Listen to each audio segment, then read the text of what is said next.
Hi, I'm Justin Crosby, and welcome to this week's telecast. On this week's show, my guests are Fraser Ayres, award-winning actor, writer, director, as well as CEO and founder of the TriForce Creative Network, and Yasmin, author, broadcaster, and head of Factual at Red Bicycle Productions. They're coming right up on this week's telecast. Guys, welcome to telecast. Great to have you here. Hi. Hey man, lovely to be here. Thank you for joining me as we start the sort of hurtling towards Christmas and all the various other sort of things that go on at this time of year. It's all getting very hectic. Fraser, let's start with you. We usually start the show having a bit of a whistle-stop tour through our guests' careers and how they ended up where they are now. So give us a bit of your backstory. Tell us about how you got into TV. Was it through acting, writing, or directing? Tell us your story.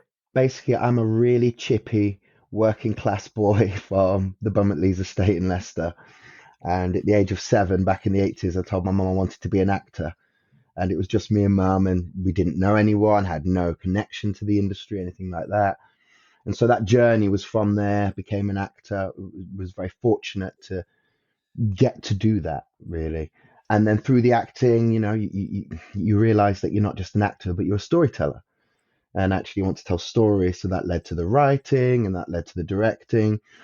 And then eventually that led to the producing. And so with the TriForce Creative Network, we've been operating this is actually our 20th year anniversary of operating. And we have been part of the diversity and inclusion landscape for 20 years, making sure people get the jobs, and our industry is just a little bit more inclusive.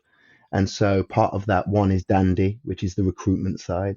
And then the other side is the production company. I am showrunner, executive producer, write the theme tune, sing the theme tune, do all those kind of things alongside with my wife, Minnie Ayres, and our business partner, Jimmy Akambola. So the organization has all of those kind of different arms to it. And I think coming from that background, it was always about forward movement constantly. You never know when the skint's coming to get you. So you're always kind of pushing it forward. And so that's why there's those different bits of it. And now I'm the executive producer of Sorry I Didn't Know, and it's showrunner and it's creator alongside my wife. And that is airing currently on ITV. For our international viewers and listeners, tell us about the show.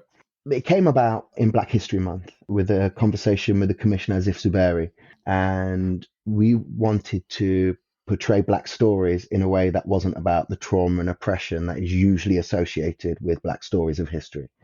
It was about how do we tell these stories with celebration, with joy? How do we talk about our kings, our pioneers, our inventors, those kind of things, as well as those stories that are really, really important to tell that are lesser known, which Yasmin's an expert in as well. And so having that conversation, it was about how do you frame that? I'm a big firm believer of a spoonful of sugar helps the medicine go down. So I wanted to frame Black history, but in a comedy panel show, rather than kind of through a documentary lens or those things, so that it could bring that joy and that celebration, and then frame it in that way that was totally inclusive to white audiences, Black audiences as all, which is sorry, I didn't know, because none of us really know about Black history and how it's told and the lack of it in curriculums, et cetera, et cetera. So that came about as a real reaction to what's the kind of work that we as a community want to start seeing on our screens. Currently, ITV are making some very interesting decisions, but at the same time, they made that decision to make that show. And this year is the first year we're actually outside of Black History Month and just part of regular scheduling. And Black History Month, again, for international viewers, this happens in October. Yep, and in America, it's in February. It's on the other side.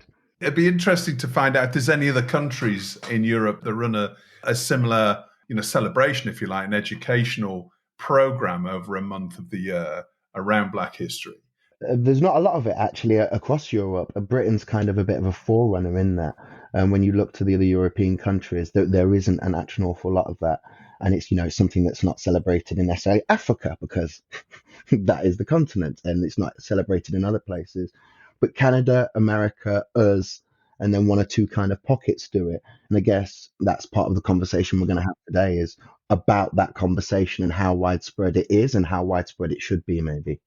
in terms of your career development, and you're very much focused on diversity and leveling the playing field, if you like, and giving young Black kids the opportunities that you perhaps didn't have. It's not just Black kids with me, actually. Just to clarify that, I am fully inclusive, and our organisation is about underrepresented voices and groups. So disabled community, LGBTQ, basically anyone who isn't that 50-year-old Yeah, posh white guy is yeah. underrepresented in our industry. Gender disparity. And so again, our organization isn't Black focused. I'm mixed race, Jimmy's Black, Minnie's white. Through those things, it's not just focused on Black people, because actually those issues of underrepresentation affect across the board, even though the Black community may be more impacted than others. Just thinking about, when you were a kid and in Leicester and you were wanting to be an actor then and you didn't really have any connections. Was that relatively easy thing to break into acting and build a career within TV? No, it was really, really hard. So my mum would work the market, and I would work the market with my mum as a very young kid, Leicester Market and car boots to generate the money. Like to go to an audition was astronomical money from someone who was on benefits and trying to do market life, just me and her. The access of information. So this is pre-internet as well. And so that's a part of the conversation where I literally at the age of 7 on the estate said to my mum, I want to be an actor. I want to be part of this hallowed industry. Like, how? There's no internet. You can't just Google how to become an actor. It was really, really, really hard. And finding out the drama schools and which schools did this. And it was incredibly difficult and challenging. And then you get to the realities of our industry itself and the obstacles that exist for a working class person, opportunity, poverty, etc., etc., etc. And you get to this industry and there are more closed doors than open ones in every kind of sector, and certainly from the bottom all the way to the top. So it was a bit of a kind of an experience of like bashing down doors, knocking them down, kind of traversing type. And again, we're talking about the 90s, that there weren't many actors that looked like me in the 90s. So you had like the identity and racial element of it and that obstacle. For 10 years, I was too dark.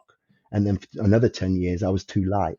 So you have all of those things that come in. And that's literally why I set up TriForce in 2003. Because even in 2003, the opportunities that I had, there was a local theatre, the Leicester Haymarket. I could join the local theatre group. I could be in a play. I could start that journey. That stuff didn't even exist. And it kind of doesn't now in 2003. And so those obstacles that I'd faced, I wanted other people not to have those obstacles.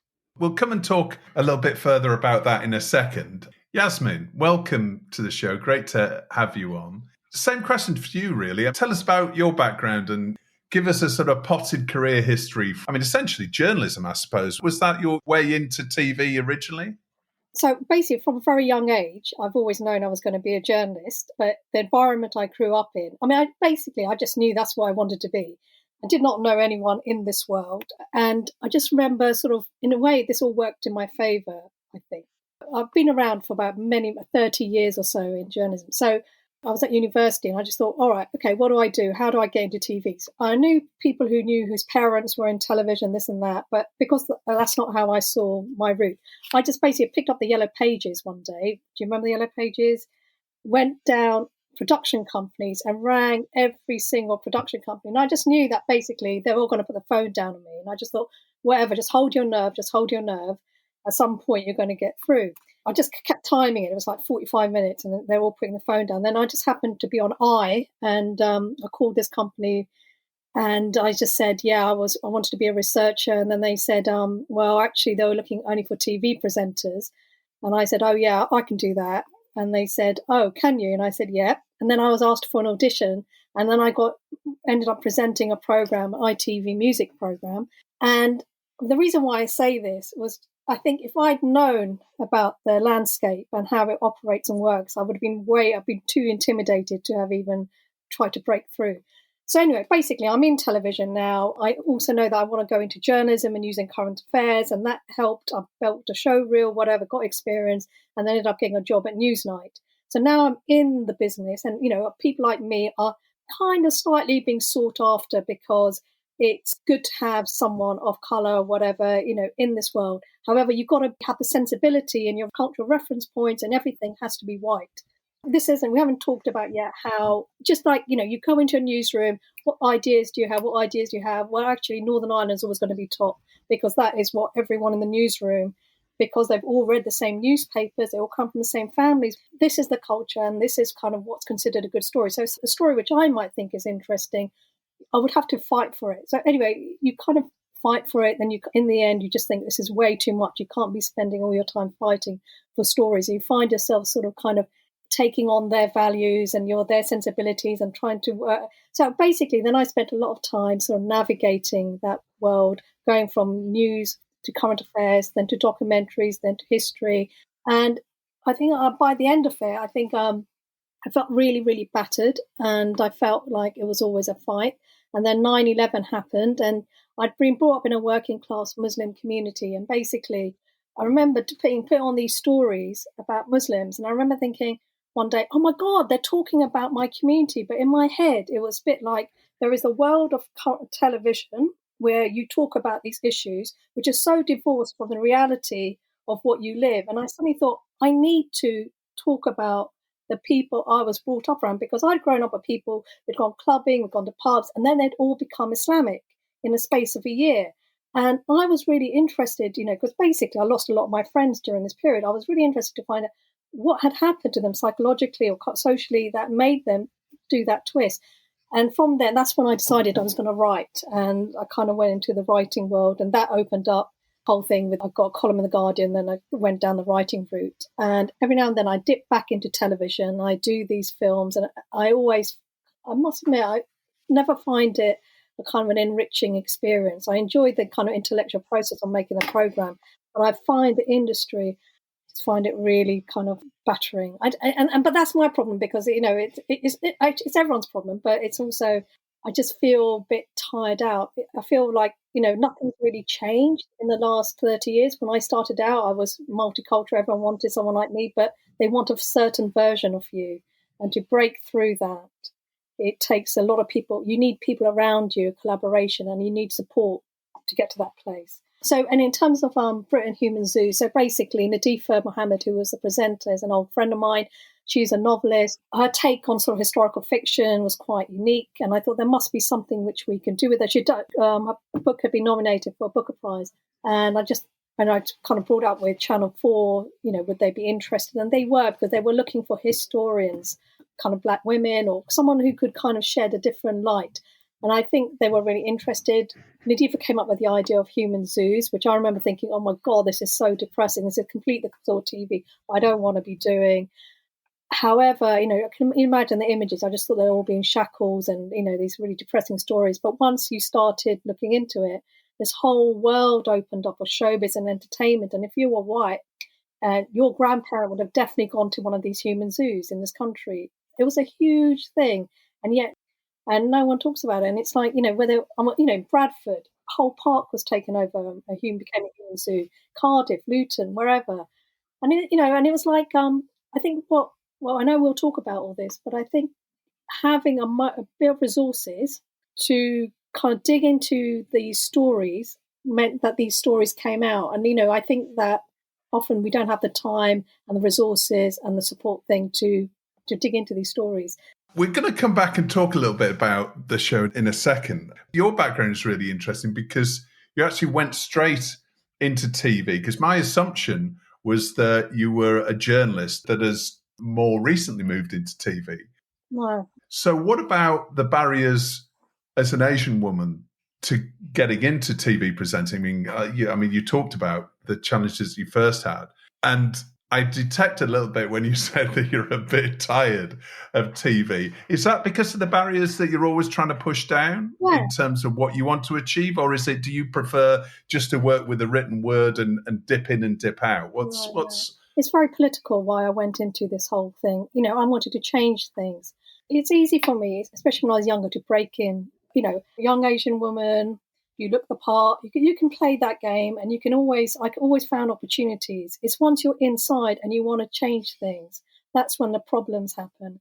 And I mean, I worked with some of the best news presenters, news anchors. I was television. I was Mrs. Television for about 20 years. I was going to go into commissioning, and so that was my world. I just began to feel that I needed my voice, and my voice was best done through writing. I never ever thought of becoming a writer. I didn't even want to be a journalist, to be honest. It was always television was my medium. I think visually, and so this is all secondary, but it's the only way to get, no one's going to dilute my voice. No one's going to edit my voice. It's that's why I've chosen this field. It's a great industry. You meet people, it's all whatever, but I think change is slow. And ultimately, I kind of sort of came into my own in television at a time when when it was all about ratings, and, the whole kind of Reithian kind of public service remit has disappeared. So programs that I want to make will never rate. You'll never get the viewers. So it's about trying to find a format or a template. And that requires kind of resources. So I think that's been an ongoing battle. I think someone like me can always get in. It's about what happens once you're inside. That's the hard bit. Fraser, coming back to you. So tell us more about TriForce then. You've obviously got an entrepreneurial mindset, and you're trying to help a vast range of people to get on in TV. You've been running TriForce for 20 years or so? 20 years now, yeah, 20 years. Right. Funny enough, I think me and you need to go for a drink after this, Yasmin. I think we've got a lot to talk about, actually. And that's where TriForce came from, is that frustration. Even at that time, I was just an actor, and I looked around, and even, there's a lot of scale in our industry. And so as an actor, the top that you see is kind of an executive producer now and again on set who wanders down.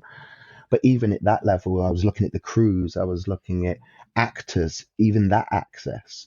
And like Yasmin said, when I set that up, I look backwards, and the real McCoy and the posse and the work that Philip Headley did at Theatre Royal Stratford East, or Judith Jacob was doing throughout the 70s and 80s. Like, I saw, we were on the backs of giants, quite frankly.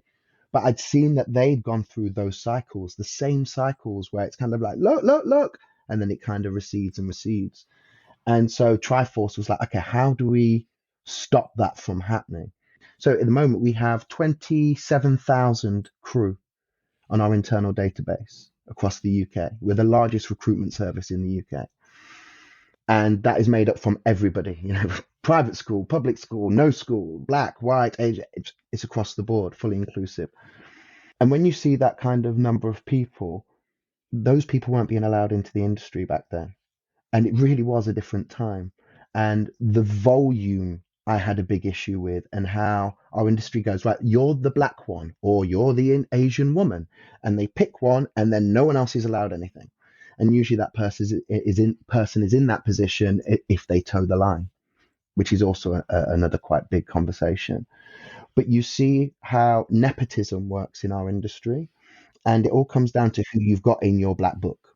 And if you're from a particular group of people, you're only going to have that same group of people. So TriForce was about literally changing people's black books. And we started with club nights. So what we would do is we would get a bunch of black actors, disabled actors, underrepresented actors together in a club. Now, our industry gets very intimidated by more than two black people in a room. Like, that's just the way the privilege works. So that was also a barrier, is casting directors didn't really want to engage that way. They liked the kind of drip feed through it. So we did these nights where we'd get all the actors together and get casting directors and producers absolutely smashed, destroyed, absolutely drunk. And that really leveled, because he's just your mate. Like, and it all changed. Actors who didn't have agents were getting jobs, people were coming together, writing projects together, and you started to be able to break down those nepotistic barriers through creating what is basically what our organization is now, a safe space where everyone can be there. People can make mistakes, they can say the wrong things, they can do the right things if they want to, but you give everybody the opportunity to be safe in that environment. And from then we went into script readings and started to promote people's work. And then we did monologue slam. across the UK, and we were in 7 cities across the UK, completely free to actors. Again, being my own journey quite chippy, what do actors need? And it was kind of like they need to be in front of casting directors for free. They need to have a platform and perform live. They also need to practice in auditions and do all that. So I created the Monologue Slam, and we were in 7 cities, and we're also in LA. And that was a route for thousands of actors to come through. And it fundamentally shifted on-screen representation in our country, because all of a sudden casting directors had access to literally hundreds of actors that they would never have access to because they weren't part of the final year showcase. So that really fundamentally shifted things, and it was fantastic. But since COVID hit, you find that pathway for actors has been completely decimated. And then there's been the issues of, this isn't a theatre show, but there's been issues in the arts world, shall we say, along those lines. And so that pathway is completely gone again now. So you have this thing that kind of ran for 10 years, made fundamental changes to everybody, but then it can stop. And as Yasmin was saying, these cycles do happen. And we find ourselves in the most inclusive time ever up until very recently. I mean, we've been inundated, and of those 27,000 crew, a vast majority are working. It's been incredible in a way that has never happened before. But now that's completely tightened up again. And the issues around inclusion and access, white people have got tired of being called racist, quite frankly. Yeah. Congratulations for seeing a way to break down those barriers, which is it's a really unique approach to it. And clearly it worked. Playing devil's advocate for a second, a lot of the broadcasters have made, big pronouncements of inclusivity within productions, both on screen and behind the screen as well. Surely that is going to help you, isn't it? I mean, aren't those quotas helping you when it comes to diversity? And many of those 27,000 people on your books, haven't they got more opportunity now than ever before? Absolutely. The nexus point literally was COVID and the tragic murder of George Floyd. That was the nexus point. And the 15 years up until that point, we've achieved more in the last 5 years than even that previous 15 years in terms of volume. The Americans changed their mind, things came down, and things always come down the top, and they usually come from that side in terms of the money, even if it's not the direct money, the pot of money. And things fundamentally shifted. And for the first time, our door was being banged down. The BBC were banging down our doors, and production companies were coming to us going, hey, you're the guys who have been doing this thing, and you've been kicking off in broadcast about, let's sort this out. And so it's been a golden age of inclusion. It absolutely has. However, that was up until literally this February, March, when I'm going to get into trouble. The industry's crumbled? Is that what you're going to say? A lot of people have said that to me over the No, I was going to say the lies of our broadcasters that have led to that, to be honest. Like, when that was felt, they knew. So I did an article back in 2019 for Broadcast predicting this exact moment. If Idiot Boy here knows it's coming, they all knew it was coming. And there was a choice to be made about this great thing, which is not to do with the strikes. That's about production and people working, which is important, but that's not why production companies are literally going to the wall now. That's about the ad revenue spending primarily. And we all knew that this was going to happen because, and I can tie it back to diversity, broadcasters have not been serving their audiences by making work that is diverse. I don't mean black, I don't mean more female, I don't mean more bumbo, I mean more diverse. So there are more audiences not going to these other sources. Netflix should never exist. It was a DVD distribution company, and we allowed it to exist. So this thing that's happening now, when the ad revenue, we're going to go, why would I spend $1 million there when I spend $1 million on TikTok and everyone sees it? We knew that this was coming, and unfortunately, our leaders didn't safeguard. Devil's advocate for a second, and we'll come back to Yasmin. Wasn't there a time, though, immediately following COVID, when there was a huge rush of production in the UK?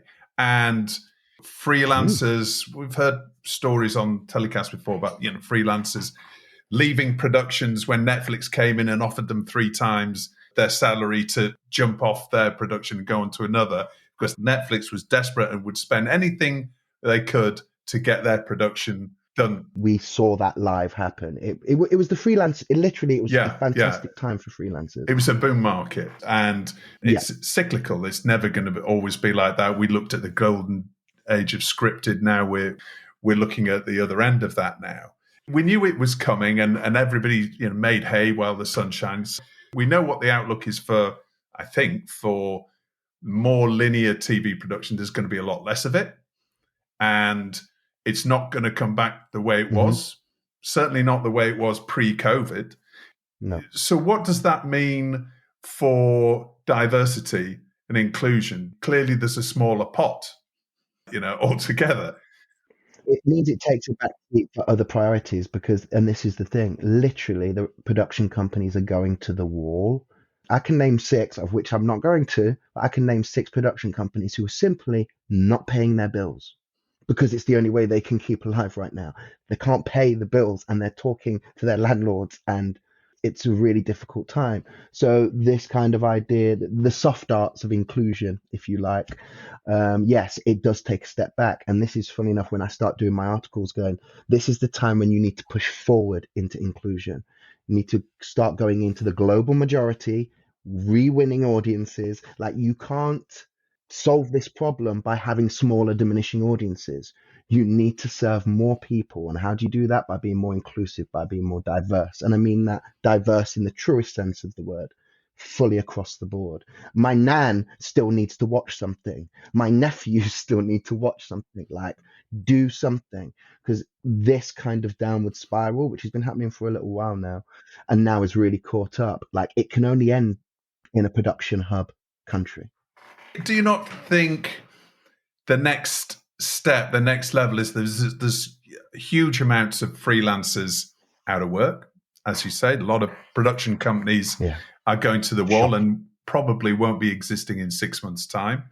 Those are the stories that never get press released, right? You only find out 6 months after the event that it's happened. Yeah, if if you're not looking on Companies House for the top indies and top 100 indie companies. But anyway, that's if you got lots of time in your hands, you could probably do that. But with that much labor still out there, with the diversity quotas that a lot of the broadcasters have, then isn't this a time then for breaking that production company model in some way then? Is that not a time more for freelancers who've got the skills and the production skills to start maybe creating content for themselves and for their own platforms, for all the social platforms? You mentioned TikTok, and we've seen lots of businesses self-publishing and self-commissioning.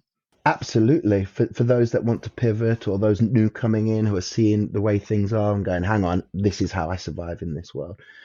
Absolutely. But in the meantime, you have a lot of what is in play and how they operate with £1 million buildings and 40 people behind a desk and that whole thing that is currently in play. So yes, the next bit is exciting, is free. It goes back to independent. There's lots of energy and excitement around that. But in terms of what our industry is at the moment, it's really bad. And like I say, and like you're kind of alluding to with the labor, there are 26,000 people out of work right now. That's mortgage stuff, man. That's rent. That's baby food. That's real stuff. And it's not, £1 million bonus and, we're all on 120K. Like, that's not those people that we're talking about who have kind of still get their jobs and have let this happen. We're not talking about that. We're talking about gaffers and grips and out of work writers. That is the thing that I really feel for. And so I see what's going to come next and that's really exciting. But right now there is literally tens of thousands of people who are still being told everything's okay as well. That's the thing I have an issue with. So in a word, Fraser, 2024, is it going to be better or worse than the TV production sector? For who? Like, for who? That's 2024 is for who? There's going to be a lot of money made by some people, and I think there's going to be some very difficult times for the vast majority. Yasmin, so coming back to you, I can understand why you're not dipping into. You're only dipping in and out of TV now, following what Fraser's saying. But a lot of people listening to this will this will really resonate with them. The self-publishing opportunities out there, as you say, you want your voice to be heard, and this is really important for you, and that's why you focused on writing for The Guardian and other publications to make sure your voice gets heard. Isn't there an opportunity now for you with the platforms that are existing out there to start making your own content and building that? Because presumably you know that there are audiences out there who are being underserved. You know who they are. You know what sort of content that they want to consume. You know what sort of stories you want to tell. Is that not the next step for you? Of course, but basically, I'm a product of the whole television world. I want those big budgets to make the kind of films and projects that I am interested in making, which I feel might find an audience. I think the problem with all this is that it is a difficult time, and the truth is, okay, if you want diverse cast or diverse production makeup, it's expensive. And it's expensive at the moment because this is just coming from working within kind of the big. I've worked for pretty much all the major production companies in this country. It's expensive because often they don't have the same experience and they don't have the same kind of sort of the know-how, and they have to be taught those skills. So, for example, like we wanted in the last project to get a black editor to edit our film. There's no one around. There's barely anyone around. And there's no one around who can maybe deliver in 6-7 weeks. If, say, that was the production schedule, the editing schedule was 6, 7, 8 weeks, you've got to be incredibly experienced. You should have made loads of these sort of films in the past to be able to get a job like this and then cut a film like this. You might be more comfortable with a 10, 11-week schedule, which, by the way, it's not generous. It's what it used to be when we used to do hours in BBC or Channel 4. But now, because the budgets have been reduced, it's not easy to find that editor comes from that diverse background, who's got all this experience, who's been given all these opportunities over the years for them to then be put onto a project like this. So unfortunately, with this whole kind of diverse thing, it's not just a commitment like everyone wants a diverse thing. It also means putting resources. That's why people are kind of sort of shying away from it. And just kind of coincidentally, when I was doing a bit of research on another story today, I don't know whether it's because my thing had picked up that I was looking at Black History Month. I came across this article. Now, I don't know if the journalism is true, okay, but it did say that more white people had benefited from Black History Month this year than black people. Okay, and I don't know if that's true, and I could be complete. And it was like a lot of the production companies were not kind of black production companies or whatever. So I think that when there's a kind of budgets, you kind of, if you're a commissioning editor, which if I was in that position, I'd be looking for something interesting, but I'd also be looking for reliability. That at the end of the day, I wasn't going to go bankrupt by commissioning a program and it wasn't delivered. So I'd be looking for people who could, be reliable. And so I think people do veer in these difficult times to companies which are just more standard and more conventional and can deliver in those. And that might not be at the moment all the kind of new influx of people who came in the last 3-4 years. It might not be them. I think we've been caught in a terrible place. But I also do feel that people are getting bored. I mean, I come from a television world, so I'm still thinking quite conventionally. But in terms of sort of, I could go and do a podcast. I could go and do a TikTok, whatever. But, it's not me. It's a generational thing. So, but I mean, my kids, that's totally their world. And that's, when I want to find out about what's happening, I'll speak to them about it. So there are those outlets. But why should this world be closed off to us? I don't think that it should be either or. If people are interested in this world, they should be. I think we need to create a better environment to bring these people along. Because, most of them will get bored and move on. I mean, I'm actually working in television drama now. I have got another way of making this work. But that only came out because I had a voice.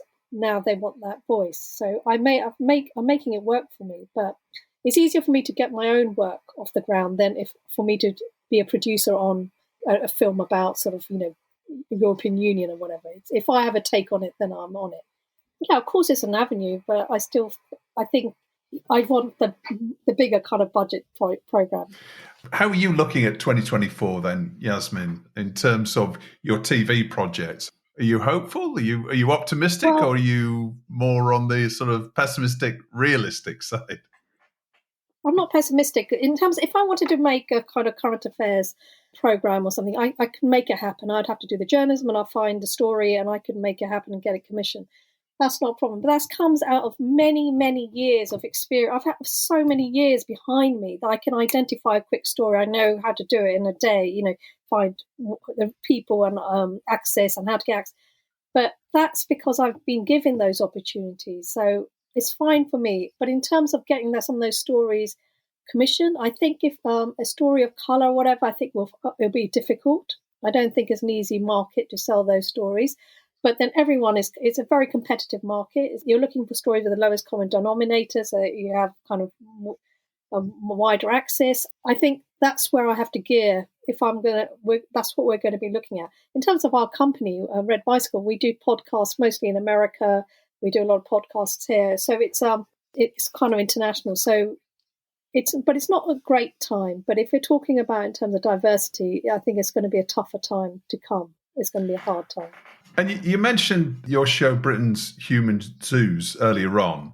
And you just touched on it. Can you just tell us a little bit more about that and where our viewers and listeners can see that?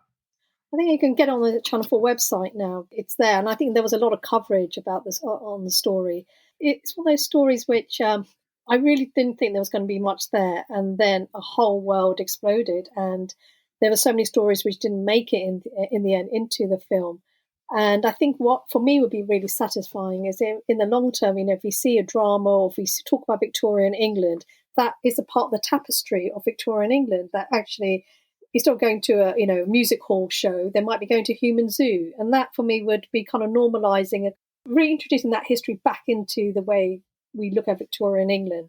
That for me would be successful. But yeah, otherwise it's available on for digital, and we're trying to do what we've been asked to look up, develop more ideas with Nadifa. They're very keen on her at Channel 4, so it's about trying to find projects which work. But it's hard. I mean, it's hard because we don't want to always do niche stories, and she's actually a medieval historian from Oxford, so she's got this other kind of background. So it's something we're going to have to tap into and find a way to make that work. And so she's a surprising voice herself. So, yeah, it's going to be hard. It's not going to be easy. And now it's time for Story of the Week, where my guests get to nominate their favourite TV industry story over the past 7 days. Fraser, what's your Story of the Week? To call it my favourite story of the week, that's not my favourite story, but the cancellation of Doctors is my story of the week. So the BBC, in their infinite wisdom, have decided that Doctors is to be cancelled after 23 years, I think it is. My wife was actually in the pilot. My wife was in the pilot of it. They did it at Pebble Mill. It was mad. And, the reason I bring up this story is, it certainly speaks to what's happening in our industry at the moment in terms of that kind of clearing out, that shifting, that pivoting and that changing. But Doctors was also like my first TV writing gig. I have literally benefited from the path they bang the drum about it, how it's a pathway for people and open doors. And I've seen it over the years. Everyone knows kind of like Eddie Redmayne and, all these kind of crazy actors that were in it. But through Peter Lloyd and the people there and the editors there, like Simon Curtis, there are pathways in place on that production that don't exist on any other production, in a way that they kind of old school, like the Casualty and the Bills, that kind of pathway stuff.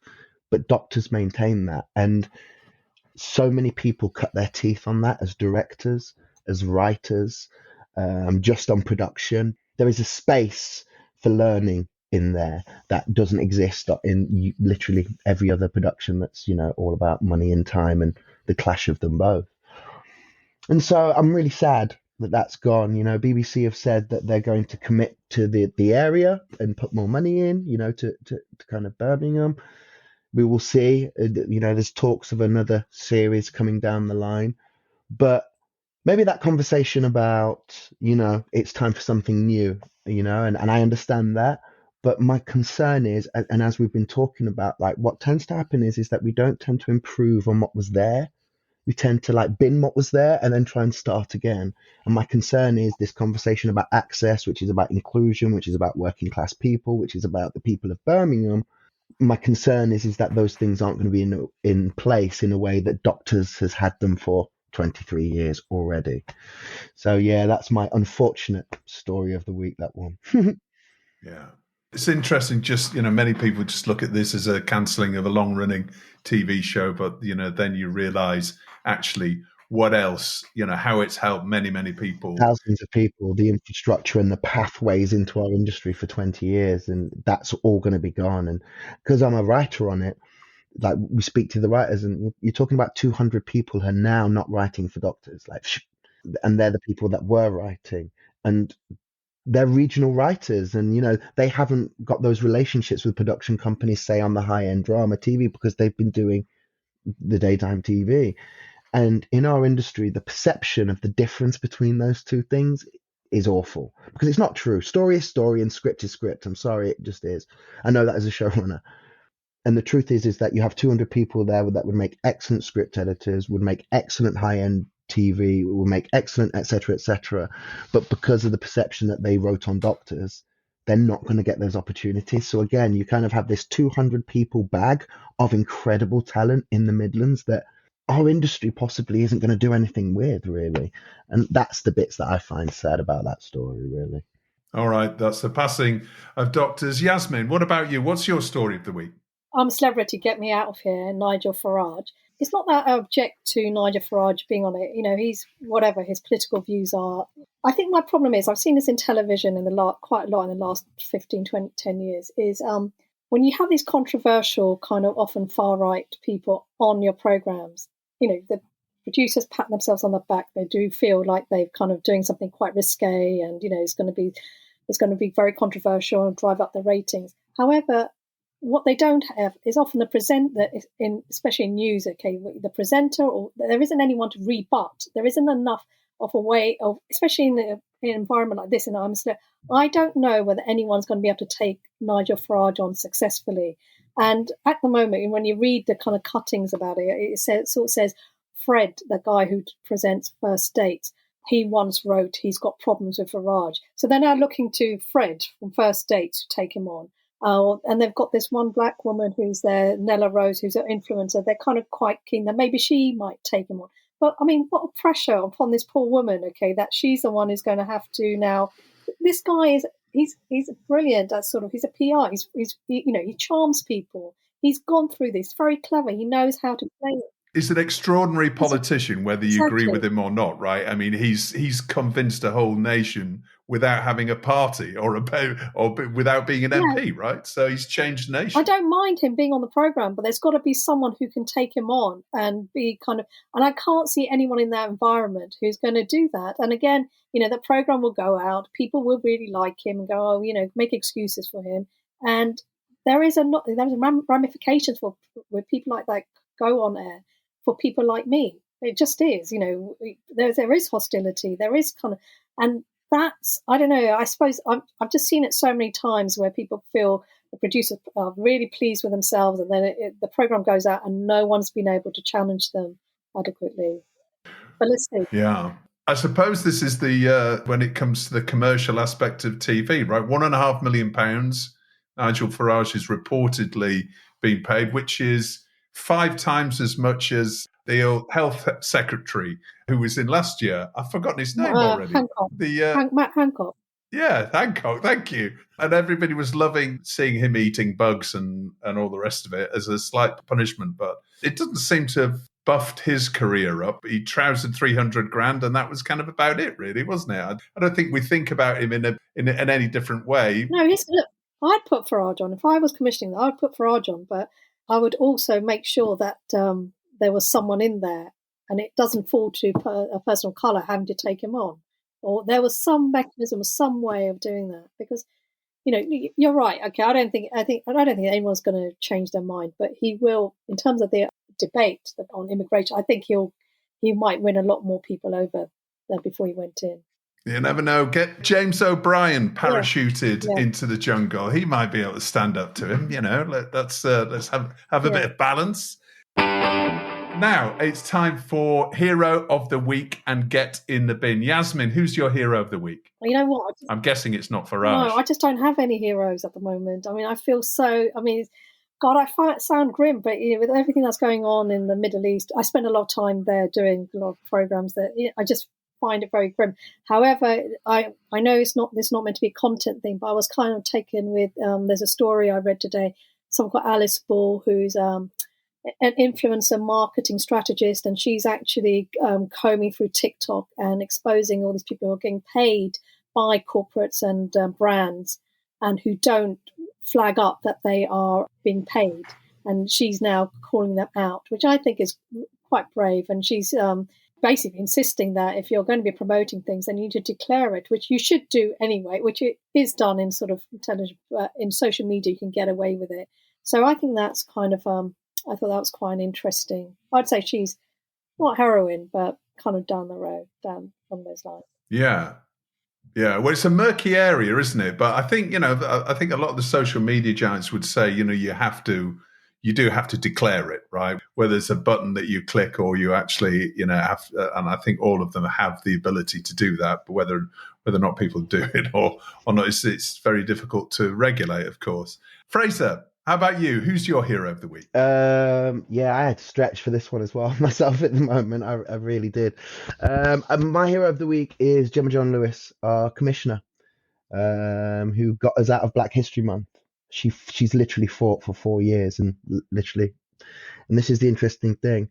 She's fought for 4 years to get us out of Black History Month. Within the broadcaster supporting us, she's been fantastic. Our show goes on out after I'm a Celeb, Get Me Out of Here. Oh, so you brilliant. have that's so good. You have no, exactly. And so you go, oh, that's excellent. You're going to get the inherited audience. Yeah. We now get the inherited audience of racism. Brilliant. So you get the people who have tuned in for that guy now tune in, and the next thing they see is a whole all black entirely show. So get in the bin for this week is everyone involved in that decision to let that man on our screen. Yeah, no, that's brilliant. Right. And Yasmin, what about your, who's going in your bin? I think it has to be lifted, the producers of this program, the Farage thing. But that's, otherwise there'll be lots of people in the Middle East and whatever, but I won't go into that one. Yeah. But yeah. Yasmin, Fraser, it's been brilliant chatting with you. We could go on for a lot longer. I'm sure there's lots of things that we can keep talking about, and lots of opinions, which is great. We love that about this show, everybody having great opinions and expertise, which both of you have. So thank you so much for joining me, and good luck with 2024 and everything as we go into it. Thank you for joining me, and we'll see you soon. Thanks a lot, mate. Bye. Well, that's it for another week's show. As always, thanks a lot for listening. Telecast is edited by Ian Chambers. Until next week, stay safe.